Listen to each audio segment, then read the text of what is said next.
Olha, gente, esse pessoal estudado, esse pessoal que conhece o sistema de maneira técnica, eles não conseguem, por mais que se esforcem, e eu entendo o esforço, eles não conseguem entender que nós possamos entender, Nelson, doutor Ivan, uma equação que está lascando com todo mundo. Porque, veja, os empreendedores do transporte coletivo estão ou insatisfeitos ou quebrando, e a população reclama. E esse negócio aí tem 20 anos, que vai para lá, que vem para cá, que entra prefeito, sai prefeito, nas todas as capitais. Sim. E é conversa vai, conversa vem, mas não há desoneração de imposto, não há um pensamento coletivo voltado para resolver, de fato, os anseios da É mais sociedade. fácil empurrar com a barriga, mano. É mais fácil levar fácil isso empurrar aí, com a né? barriga. Porque o poder público, na verdade, é o grande responsável. O poder público é que tem que tomar a iniciativa de querer resolver o problema. Se o poder público não pensa, né, dessa forma, veja, lá em Recife, ele tem metrô. O metrô é praticamente todo subsidiado, porque senão ele não é viável, né? Em qualquer local do país, o metrô é subsidiado, né? O transporte público em Aracaju, ele vem ser subsidiado agora, e com subsídio do tamanho de nada.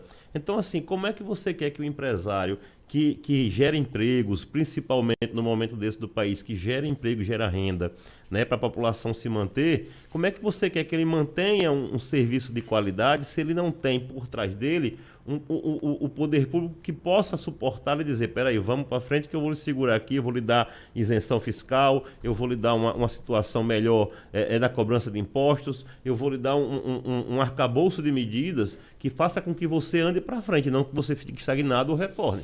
Então, é preciso que o poder público realmente tenha esse poder e possa empurrar. Eu diria o seguinte, é importante que você, cidadão. Quem está empurrando com a barriga é você. Não é o poder público. Isso vai permitir uma ligeira discordância.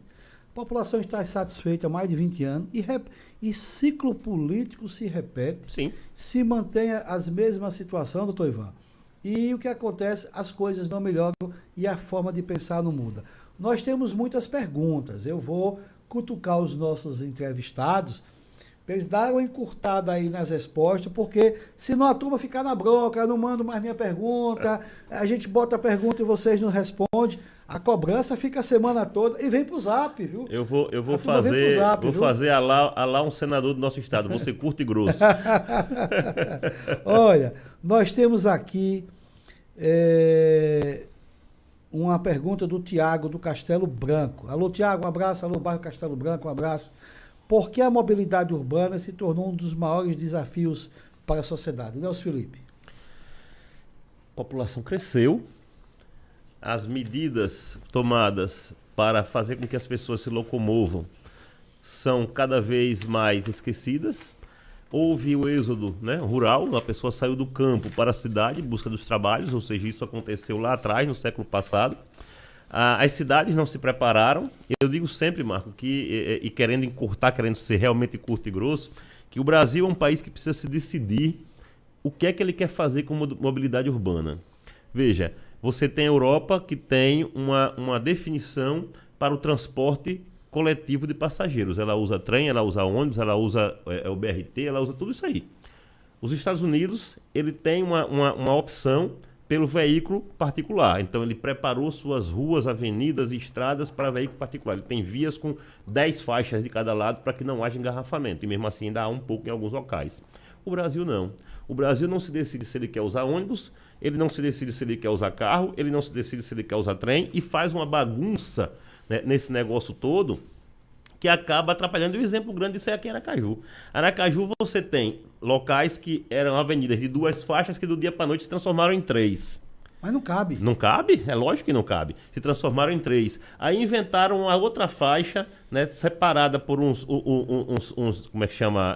Uns tachões, que é para o ônibus andar. Só que o ônibus não anda porque também não cabe. Eu pensei que você ia chamar cabeça de baiano e a turma fica na bronca são tachões, disso. são tachões. Não bota não, e aí, não fala isso não. E aí Turma fica na o bronca, ônibus não viu? cabe, não anda. Aí pegaram um projeto, que aí eu digo que foi do nosso saudoso João Alves Filho, na Avenida Hermes Fontes, onde botou o ônibus para dar de um lado, que ele não anda porque a porta é o contrário. Aí botou o ponto de ônibus no meio. E quem é que vai andar no meio e atravessar a rua passando pelos outros carros e o ônibus também não anda porque ele não sabe onde é que vai andar. Enfim, gente, virou uma bagunça o negócio e ninguém sabe o que fazer. Por isso que a mobilidade virou tema principal em qualquer encontro que você vá. Doutor Ivan. Eu acho que tudo começa pela questão do planejamento urbano. Né? Exatamente. Como bem colocou o Nelson, a falta de planejamento urbano ela está diretamente ligada aos problemas que ocorrem no transporte. Agora, não adianta chorar pelo leite derramado. As cidades estão aí, não podem ser reconstruídas. O gestor tem que adequar a estrutura da cidade para proporcionar um transporte de qualidade à população. Criação de corredores exclusivos, entender que precisa dar prioridade ao transporte, que é a única forma da qualidade. Eu costumo dizer que não adianta botar ar-condicionado no ônibus se ele estiver lá preso 30, 40 minutos com congestionamento. Perfeito. Então, é preciso dar prioridade. Mas a gente falava um pouquinho antes da nossa live que, para mim, o grande problema é quem paga pelo transporte. Costumo dizer que educação pública, o usuário direto da educação pública não paga por essa educação pública. Saúde pública, o usuário direto não paga. Né? O conjunto da sociedade, através dos impostos, paga, banca, né, o serviço de saúde pública.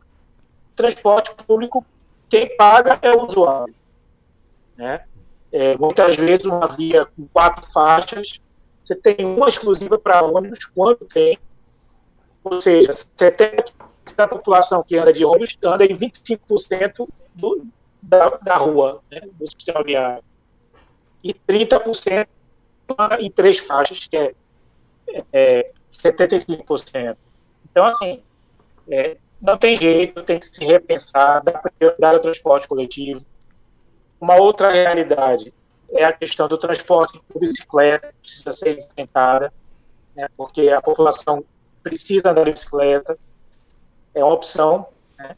Enfim, são muitos fatores que levam a isso.